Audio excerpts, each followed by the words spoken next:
salah satu saksi kunci kasus Vina Cirebon, Dede, angkat bicara. Dalam wawancaranya di kanal YouTube Deddy Mulyadi, Dede mengungkap kesaksian dari keterangan saksi kunci Aep dan dirinya dalam BAP yang pada akhirnya menjerat 8 orang jadi terpidana. Beberapa hari pasca pembunuhan Vina dan Eki, Dede mengakui Aep meminta dirinya untuk diantarkan ke Polres Cirebon untuk jadi saksi dalam kasus hilangnya nyawa Vina dan Eki. Saat itu Aep meminta dirinya untuk turut pula bersaksi. Setelah dia diantar ke Polres, terus apa yang dilakukan? Ya, saya tanya mau ngapain ke sini? Ini buat jadi saksi apa kata saya. Saksi itu kejadian yang meninggal anaknya Pak Rudiana kata saya. Nah, saya bilang sama kan kita nggak tahu apa-apa kata saya. Kenapa jadi saksi? Udah ntar ikutin. Dede juga mengakui bahwa keterangan yang diberikan saat proses BAP tidaklah benar. Ia mengaku kesaksiannya tersebut telah diarahkan lebih dahulu oleh Aep dan Rudiana. Setelah masuk ruangan? Di BAP Pak. Tapi kan sebelum masuk ke ruangan kan dibilang dulu Pak, kamu bilang aja lagi nongkrong di warung, ada orang nongkrong segerombolan anak-anak, melempar batu, bawa bambu, nah, terus sama pengajaran itu udah diomongin dari luar dulu Pak. Siapa yang ngomongin itu? Ya yang ngomong itu kan pertama Aep ngasih tahu Pak. Oh, yang ngarahin bahwa kamu menyaksikan ada anak-anak melakukan pelemparan, kemudian pakai batu, bawa bambu. Nah, yang ngarahin pertama itu siapa? Aep sama Rudiana ngasih tahu saya Pak. Dua-duanya. Pengakuan Dede memang masih harus diuji. Namun jika keterangan Dede itu benar adanya, tentu bisa membuka babak baru. Terbuka tabir misteri kematian Vina dan Eki yang terjadi 8 tahun lalu. Dan di sisi lain, keterangan Dede bisa jadi bukti baru di tengah upaya para terpidana yang sedang mengajukan peninjauan kembali. Tim Liputan Kompas TV.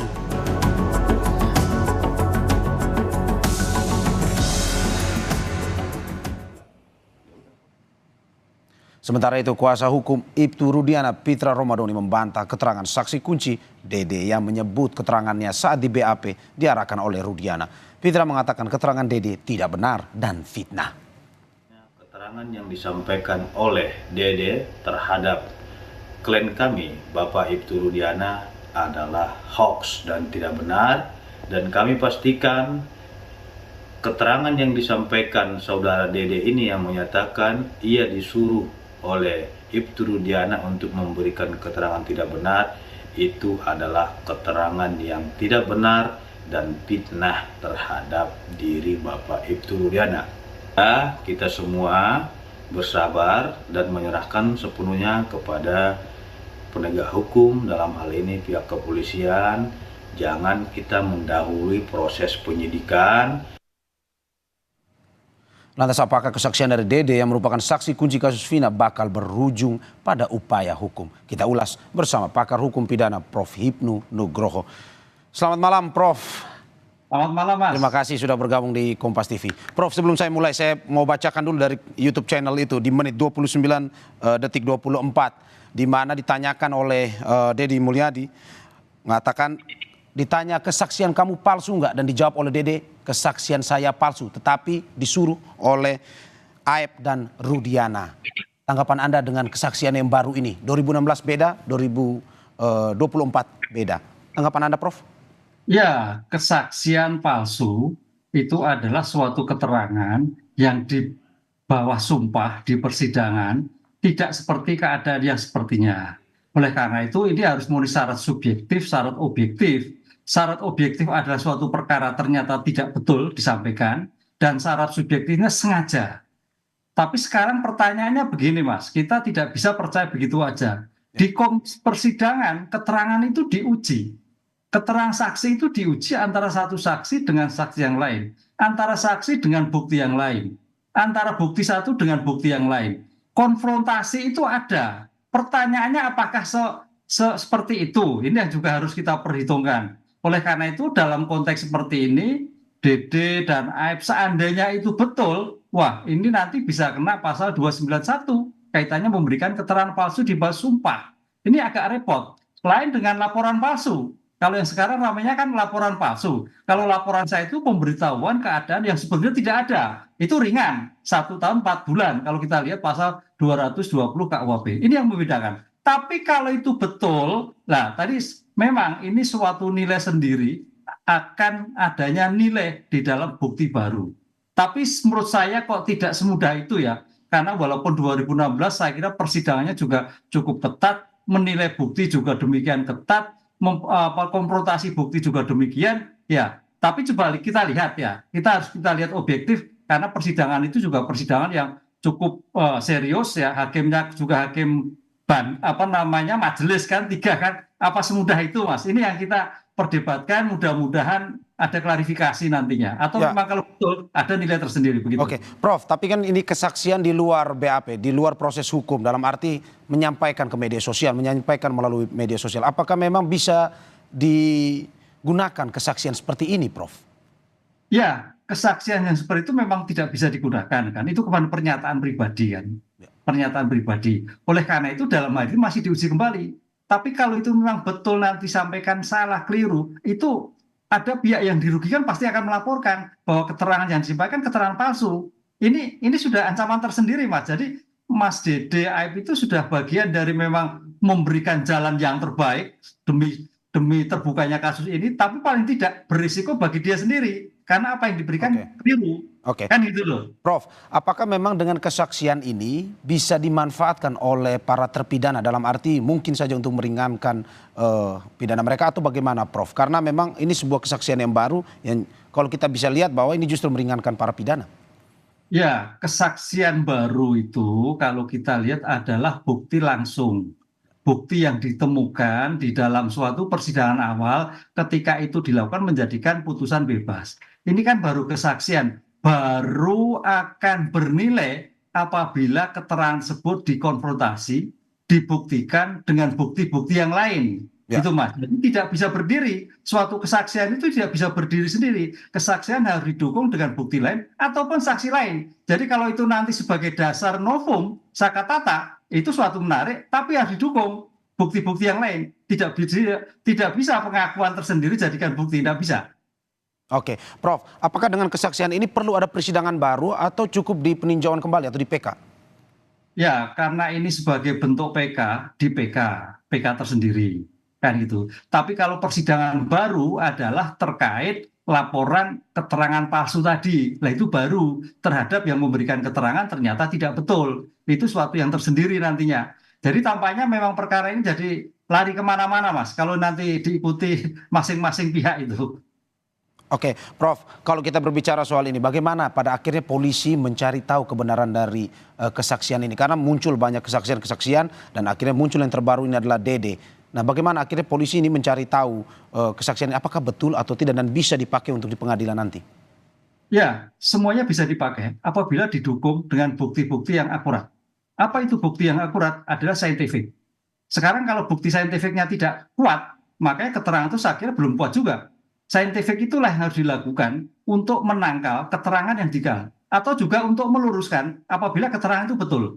Disinilah bukti-bukti akurat saintifik sangat ditentukan. Sepanjang itu agak sulit. Masing-masing saksi akan memberikan keterangan dengan versinya sendiri-sendiri, dengan situasi keadaannya sendiri-sendiri, Mas. Ini yang saya kira Polda Jawa Barat harus betul-betul menguji dengan adanya saintifik itu, kaitannya CCTV, kaitannya HP, dan sebagainya, untuk membuktikan bahwa keterangan-keterangan yang sampai diberikan itu ada betulnya, dan juga mungkin ada tidaknya, karena berdasarkan bukti tadi. Begitu. Oke, Prof, ini dari si Dede-nya sendiri, Prof. Apakah mungkin bisa Dede ini dengan kesaksian yang baru, ini bisa dijadikan justice collaborator atau JC? Nah, itu lain lagi. Nah, ini saya kira sebagai hal yang baru, Mas. Jadi kalau memang itu betul apa yang disampaikan, dia mempunyai bukti yang bisa mengkorelasikan, bisa masuk sebagai justice kolaborasi. Artinya membantu mengungkapkan suatu perkara. Ini saya kira banyak versi, bisa membantu, bisa membuka, tapi juga bisa menjadi permasalahan sendiri bagi yang menyampaikan tadi. Ini yang harus kita perdebatkan dalam segi ilmu hukum yang masing-masing pihak ketika tidak terima apa yang disampaikan di dalam suatu persidangan.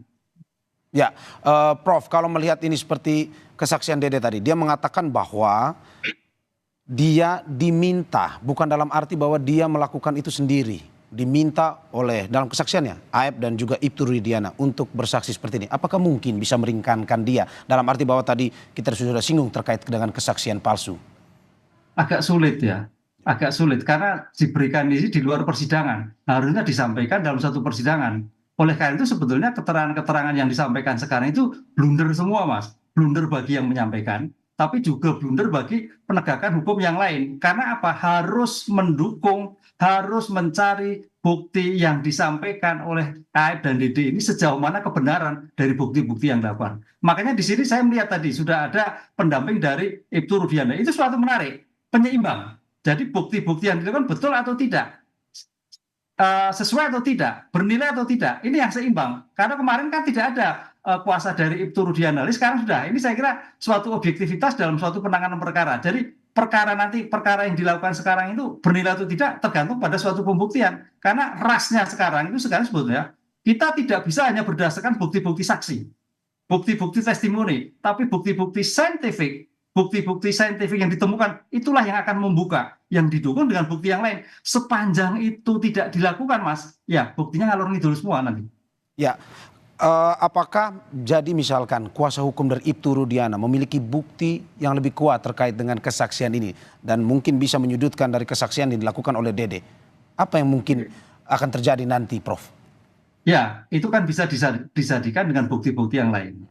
Kan dengan keterangan-keterangan yang lain. Makanya di sini saya kira suatu seimbang sekali antara bukti-bukti penasihat hukum itu dan penguasa dari Dedi. Nanti akan imbang. Dari Rudiana berdasarkan bukti-bukti yang disampaikan oleh Polda, dari Dede disampaikan adalah keterangan yang dia ketika 8 tahun yang lalu. Ini suatu yang menarik. Oleh market mana yang benar? Ya, nanti di persidangan. Mana yang benar? Apabila ada korelasi. Mana yang benar? Apabila ada suatu interaksi antara bukti satu dan bukti yang lain. Sepanjang terpisah, tidak mempunyai kualifikasi bukti. Karena dalam asas hukum adalah testimoni dari keterangan dari orang lain, bukan mempunyai suatu bukti yang kuat. Oke, Prof, penegasan terakhir, Prof. Berarti menurut Prof, kesaksian dari Dede ini tidak terlalu kuat atau tidak terlalu cukup buktinya? Ya, masih perlu dukungan bukti yang kuat. Karena baru keterangan saksi, baru keterangan sepihak. Karena dalam suatu keterangan saksi apalagi disampaikan di suatu persidangan, saya kira hakim akan melihat korelasi antara saksi Dede dengan saksi yang lain. Dan saksi, dukungan bukti yang kuat, Prof, seperti apa, Prof? Ya, bukti disampaikan di persidangan. Kan kita lihat alat bukti itu kan ada keterangan saksi, keterangan ahli, surat petunjuk. Barang bukti yang ditemukan ketika itu dalam suatu persidangan, bernilai atau tidak, itu kembali pada 184 KUHP, jenis-jenis alat bukti yang mendukung dari keterangan saksi yang ada. Ini yang saya kira harus di-compare dengan pembuktian sehingga kualifikasi bukti itu bernilai dan tidak bernilai. Oke, Prof, kesaksian makin muncul, kesaksian demi kesaksian, dan kita ikutin terus kasus ini dan kita harapkan memang seterang-terangnya akhirnya terbuka terkait dengan kasus Vina dan Eki ini. Terima kasih Prof Ibnu Nugroho sudah bergabung dengan Kompas TV.